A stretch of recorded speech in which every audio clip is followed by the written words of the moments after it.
దెయ్యాలు ఉన్నాయా లేవా, ఉంటే ఎక్కడున్నాయి, ఎలా ఉన్నాయి? కొందరు వైట్ హౌస్లో దెయ్యాలు ఉన్నాయని వాటికి సంబంధించిన కొన్ని కథలను చెబుతూ ఉంటారు. మరి మనం నమ్మాలా? నమ్మితే మూఢనమ్మకాల పిచ్చోడు అంటారోమో. మరి నమ్మకపోతే నమ్మకుండా ఉండలేకున్నామే. నా మెయిల్కి నా అభిమాని ఒకరు ఒక మెయిల్ చేశారండి. ఆ అభిమాని పేరు మనోజీ ఇందుజా. ఏమని మెయిల్ పెట్టారో తెలుసా?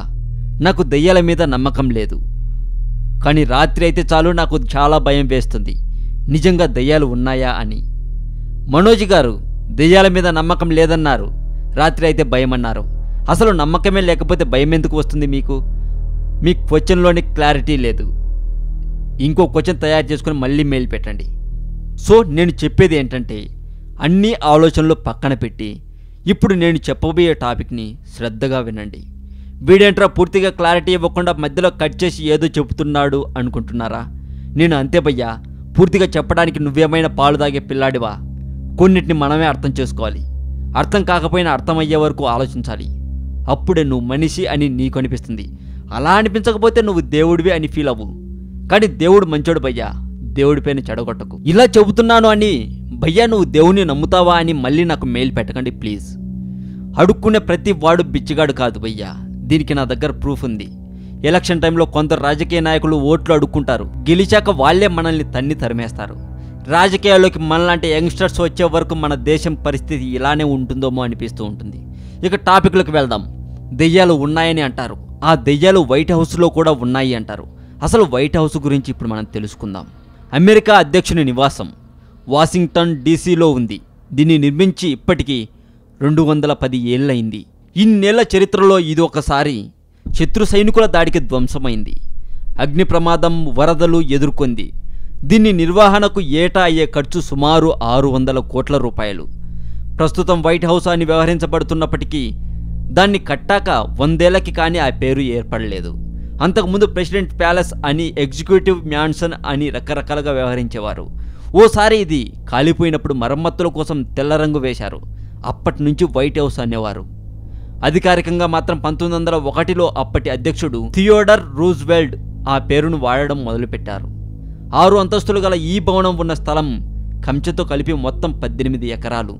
భవనం లోపల నిర్మాణ స్థలం 55,000 చదరపు అడుగులు. ఉగ్రవాదుల భయంతో ఇప్పుడు అనుమతించడం లేదు.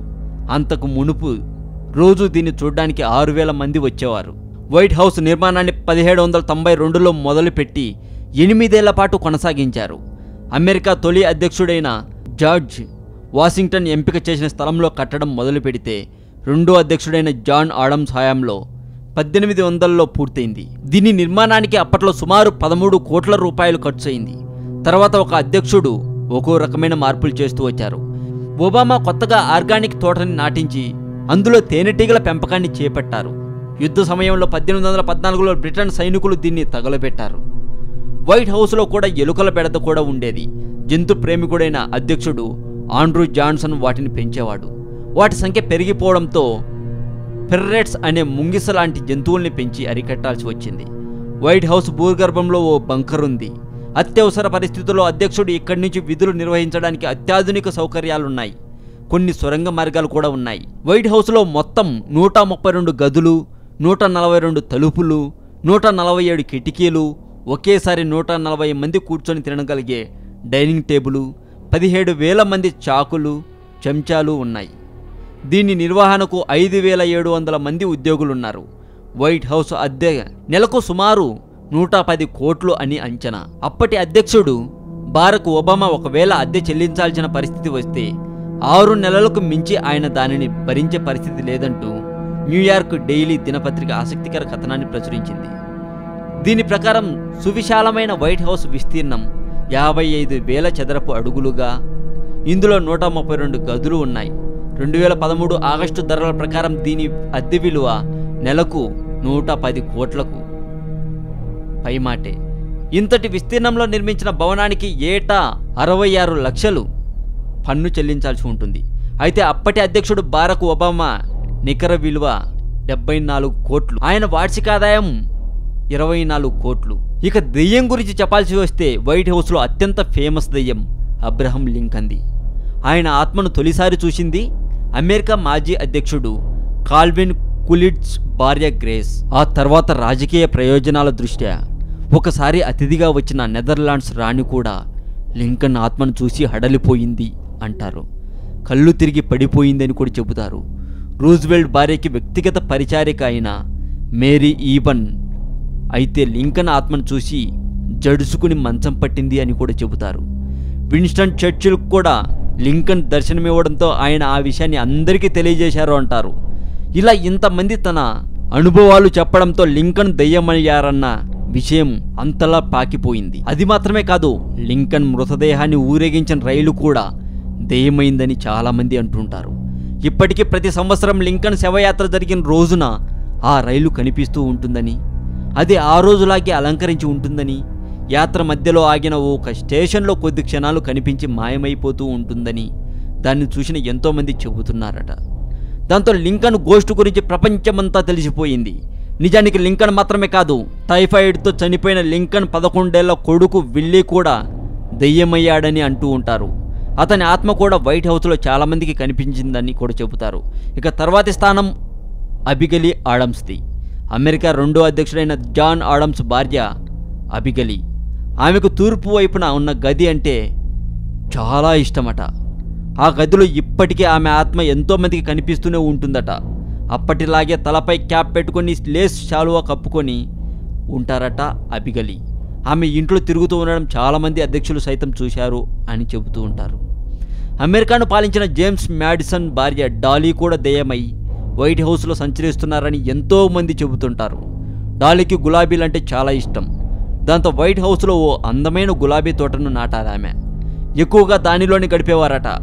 చనిపోయాక కూడా అదే తోటలో తెల్లని గౌను వేసుకుని ఆవిడ తిరగసాగారు అని కూడా చెబుతారు.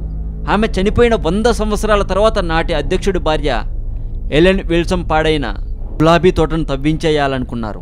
తీరా పనివాళ్ళు తవ్వడం ప్రారంభించేసరికి డాలీ ఆత్మ అడ్డుపడింది అంటారు. తోట జోలికి రావద్దని, దాన్ని తవ్వితే ఊరుకోనని భయపెట్టడంతో పనివాళ్ళు వణికిపోయి పారిపోయారట.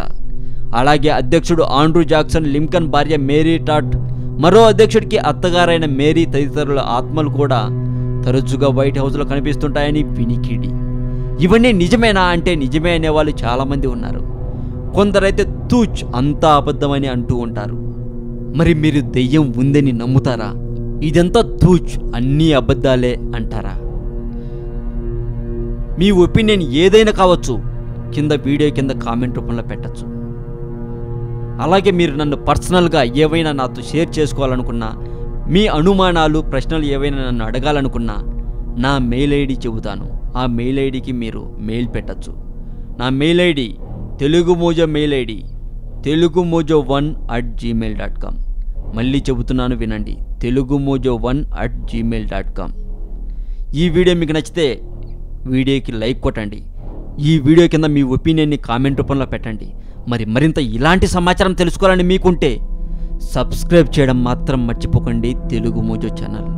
అలాగే మీరు సబ్స్క్రైబ్ చేశాక సబ్స్క్రైబ్ బటన్ పక్కనే ఉన్న బెల్ బటన్ని యాక్టివేట్ చేసుకోవడం మాత్రం మర్చిపోకండి. సందేహాలు ఉన్నా ప్రశ్నలు ఉన్నా మెయిల్కి సెండ్ చేయండి. Mail ID telugumojo1@gmail.com.